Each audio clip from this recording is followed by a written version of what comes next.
Imagine taking a teenager to the doctor, right? Like for severe ADHD. You're sitting there in the clinic and you expect this clean, binary medical diagnosis. Right, you want a simple answer. Exactly. But then you find out the real culprit is just a silent 7-second loop playing on their phone at 2 in the morning. Yeah, it's why. Because when you step into the world of adolescent neurodevelopment today, the diagnostic landscape is just, it's incredibly murky. It is the absolute definition of muddy waters. Yeah. I mean, we are looking at clinical symptoms that are loud and disruptive and, just impossible to ignore.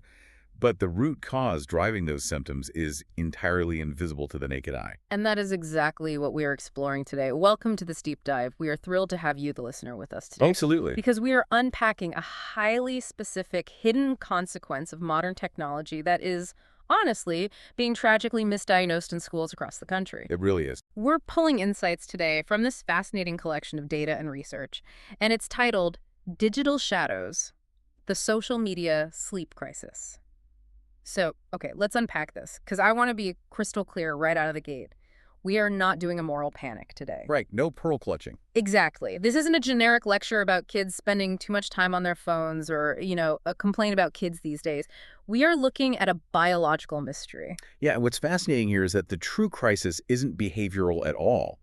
It is neurological. Neurological. Right. We keep trying to treat this epidemic of exhausted, distracted students as a discipline issue or maybe a purely psychological disorder. Right, like we think they just don't care. Exactly. But the data tells a completely different story about what is actually happening inside the physical structure of these students' brains. Right. So to understand the sheer scale of the problem, we have to look past the surface level symptom, which is just late bedtimes. Right. Like if someone stays up late reading a paperback book, they are going to be groggy the next day. We all know that feeling. Sure, we've all been there.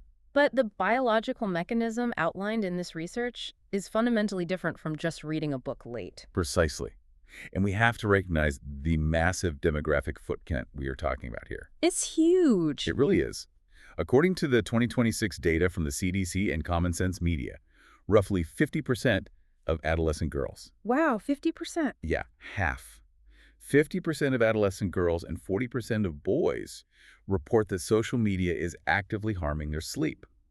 That is, think about the math on that for a second. Right. In a high school of 1,000 students, you have almost half the building walking the halls with technology-induced sleep harm. Yeah, it's a staggering volume of kids. Let's dig into the how and the why behind that harm, because it's not just that these teenagers are awake later, it is the quality of how they are awake. The research details how short-form video algorithms are specifically engineered to feed the brain new stimuli every 7 seconds. 7 seconds. 7 seconds. Think about a brain that evolved over millions of years to, scan the horizon for occasional threats or reward. Right, a very slow baseline. Exactly. And suddenly it's being bombarded with a completely new context, a new sound, a new emotional cue every 7 seconds. You are looking at a system that is essentially being hijacked. Hijacked. I mean, the human nervous system's primary job is to monitor the environment for changes. Right. To keep us alive. Right.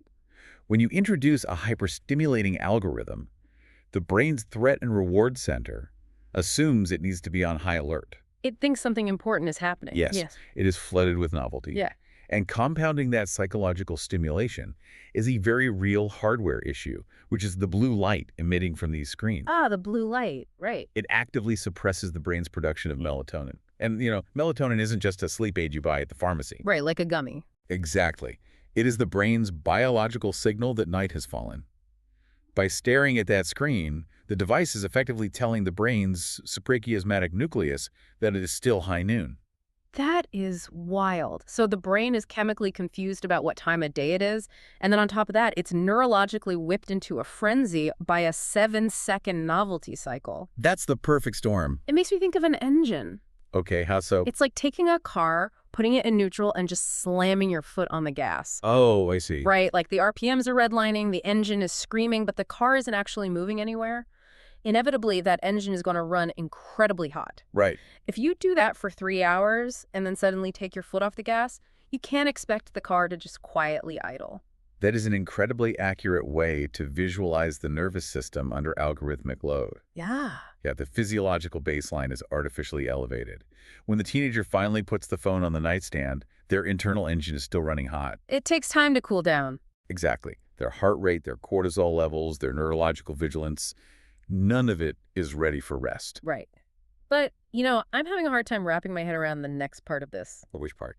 Well, the research notes that constant notifications fragment the actual architecture of sleep, even if the user doesn't consciously wake up. Mm-hmm. If a teenager is physically unconscious, like literally snoring in their bed, how is a vibrating phone still doing biological damage?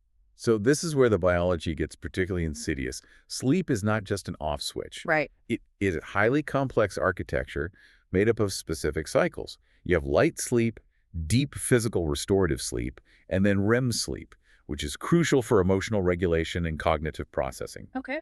When a phone vibrates or lights up on a nightstand, the brain still registers that sensory input, Even if they don't wake up? even if they don't wake up. The conscious mind might remain asleep, but the nervous system registers a potential environmental change. The body remains in this hypervigilant, low-grade alert state, subconsciously anticipating the next digital ping. Wow. So the brain never fully descends into those deep restorative phases? Correct. The architecture is shattered by these micro-interruptions. Shattered. Yeah, a student might be in bed for 8 hours, giving the illusion of a full night's rest. But biologically, their brain was denied the deep REM sleep it desperately needs to repair itself. And we haven't even touched on what the researchers call the social risk factor. Oh, this is a massive piece of it. Right. It adds a whole layer of evolutionary psychology to this. The data points out that modern group chats turn the act of sleeping into a social risk, the fear of missing it. Yeah, because for a teenager, social survival is often felt as biological survival. That makes so much sense. If you go to sleep, you are making yourself socially vulnerable, your peer group is talking, they're making plans, shifting alliances, and you are absent. You're out of the loop. Exactly. Yeah. So the nervous system refuses to wind down because the tribal survival instinct is actively fighting the biological need for sleep. The document uses a phrase that really stuck with me. It says an entire generation is walking into their first period classes in a continuous nervous system flare-up. Yes. They are in a state of physiological distress before the morning bell even rings. It is a profound, silent tragedy. So if their brain is essentially running on fumes, right, and their nervous system is actively flaring up, what does that actually look like when they sit down for a math test at 8 in the morning?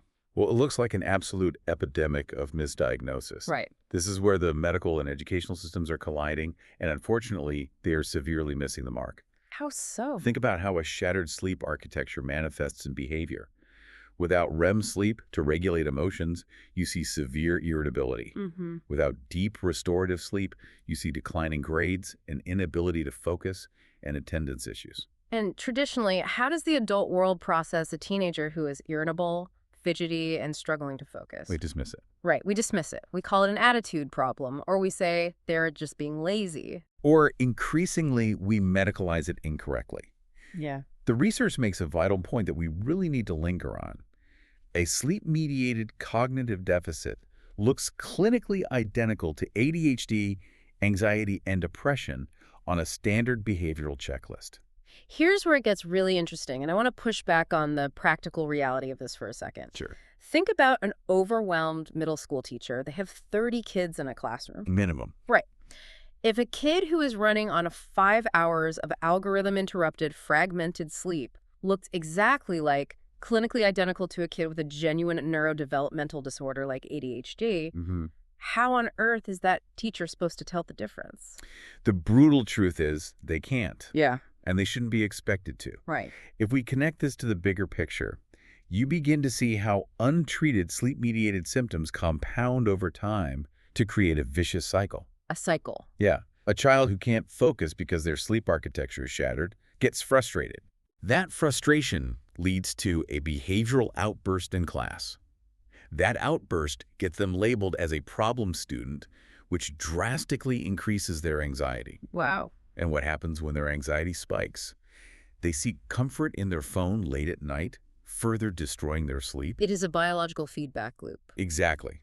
And this overlap completely scrambles school district data. I can imagine. Districts are seeing skyrocketing rates of ADHD and anxiety referrals, But the data is entirely skewed by this underlying sleep crisis. Because they're measuring the wrong thing. Precisely. It proves that teachers cannot untangle this web alone. You cannot ask an educator who is just trying to teach algebra to act as a diagnostician for a biological crisis happening at 2 in the morning in a student's bedroom. So we are staring down a massive systemic failure. Yes. We have a generation with revving engines, shattered sleep architecture, and nervous systems on fire, and they are being handed the wrong medical labels left and right. It's a mess. So how do we actually fix this? Because the researchers don't just leave us with the doom and gloom, right?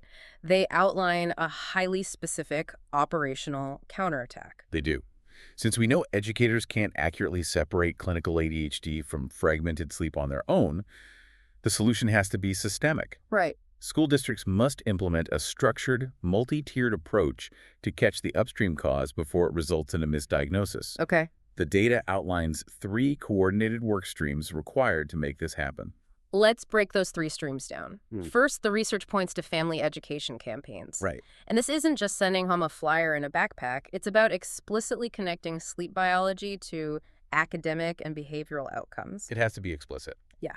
It is making sure parents understand the mechanism we just talked about, that the phone isn't a distraction, it is an active biological disruptor of melatonin and REM sleep. Exactly. And then second, districts need to implement phone-free quiet windows during the school day. Which acts as a pressure release valve.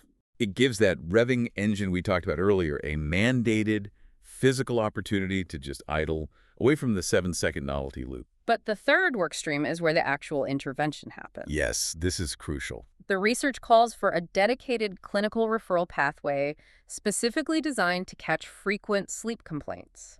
Instead of defaulting to an ADHD evaluation the moment a kid can't focus, there needs to be a mechanism that catches the sleep deficit first. Exactly. And the data highlights a specific operational model doing this K-12 work right now in Georgia, an organization called MentalSpace School. Yeah, the MentalSpace school model is fascinating because it fundamentally changes the speed and precision of how mental health is handled in an educational setting. Right. They provide mental health support integrated directly with the schools, operating that third critical work stream. Let's look at the mechanics of how they actually operate, because it answers a lot of the logistical nightmares schools face. It really does. First, they provide same-day teletherapy.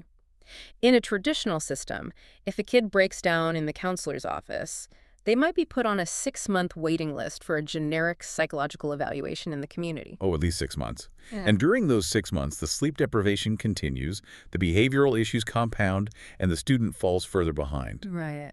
By providing same-day access to a dedicated team of therapists assigned to that specific school, MentalSpace bypasses the diagnostic guesswork. They just get right to it. Right. The therapist can immediately begin untangling whether the student's inability to focus is clinical ADHD, or if it is an anxiety-driven sleep deficit caused by the social risk of group chats. The culturally competent aspect of their therapist network stood out to me as well. That's so important. When you are dealing with teenagers, especially diverse student populations who are, frankly, disproportionately labeled as having behavioral issues rather than medical needs, how important is it that the therapist actually understands the student's cultural context? It is the foundation of an accurate diagnosis. Yeah. If a therapist cannot build immediate trust with a teenager, they will never uncover the root habits driving the sleep deprivation. I just won't open up. Exactly. Yeah. Culturally competent care means the therapist can effectively help the student identify their specific social anxieties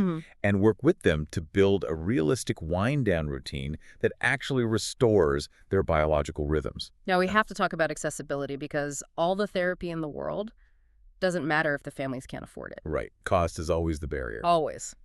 The research points out that Medicaid covers this MentalSpace service at $0 to the student. $0. Right. And even if a family isn't on Medicaid, they cast a massive safety net.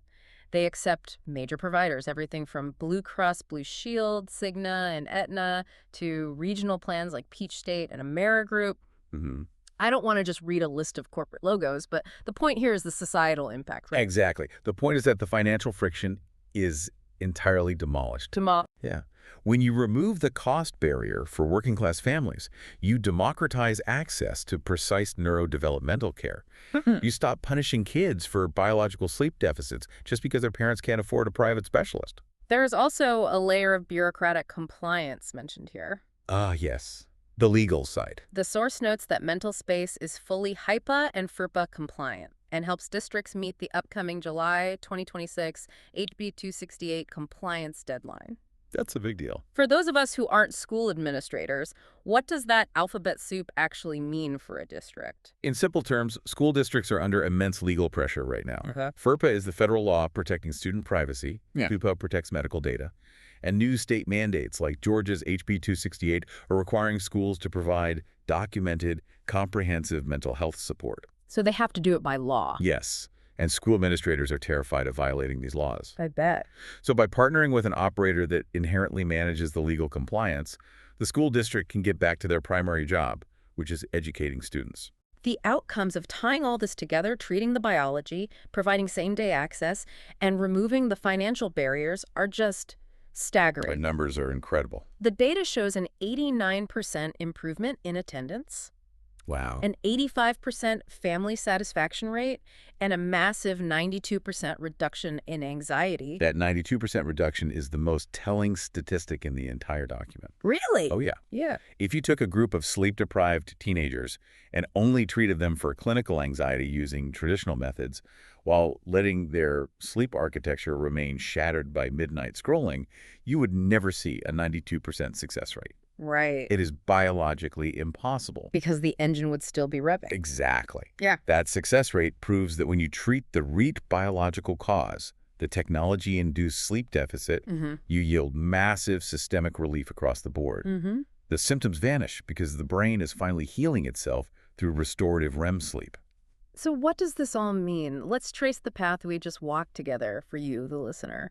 Let's do it. We started by looking at a common cultural complaint, teenagers glued to their phones late at night. Right. But we dug beneath the surface to uncover a literal biological hijacking of their nervous systems. Yeah. We saw how a 7-second algorithmic loop and blue light suppress melatonin and shatter the deep architecture of sleep, leaving students in a permanent state of physiological flare-up. Which then spills over into the classroom. Right. It spills into the classroom, creating an epidemic of misdiagnosis where exhausted brains are clinically confused with neurodevelopmental disorders like ADHD and depression. Exactly. And finally, we explored how a systemic counterattack is the only way forward. By utilizing integrated, culturally competent models like MentalSpace School, we can provide immediate, barrier-free access to care that treats the biological root of the crisis, rather than just punishing the behavioral symptom. It requires a total paradigm shift in how society views the intersection of technology, education, and biology. But this raises an important question, and it is something I want to leave you, the listener, to really chew on today. Oh, okay. We have spent this entire deep dive focusing on adolescent development and teenagers. Right. But human biology is human biology. Oh, I see where you were going with this. Yeah. If a smartphone algorithm is powerful enough to completely simulate the clinical symptoms of severe ADHD and crippling anxiety in a developing teenager, purely by microfragmenting their sleep architecture, Wow. what does that mean for you? As an adult, how much of your own daily stress, your brain fog at work, your irritability with your family, or your own mental health struggles are you misdiagnosing as a personal failing? That is heavy. How is your own sleep architecture being shattered by the device sitting on your nightstand right now? That is a deeply unsettling, but honestly incredibly necessary mirror to hold up. I think so too. Is your own internal engine constantly revving in neutral without you even realizing it? It is absolutely something to mull over tonight before you set your alarm. Absolutely. Thank you to you, the listener, for coming along on this deep dive with us today. Keep asking questions, keep looking past the surface level symptoms, and always keep questioning the information around you. We'll catch you next time.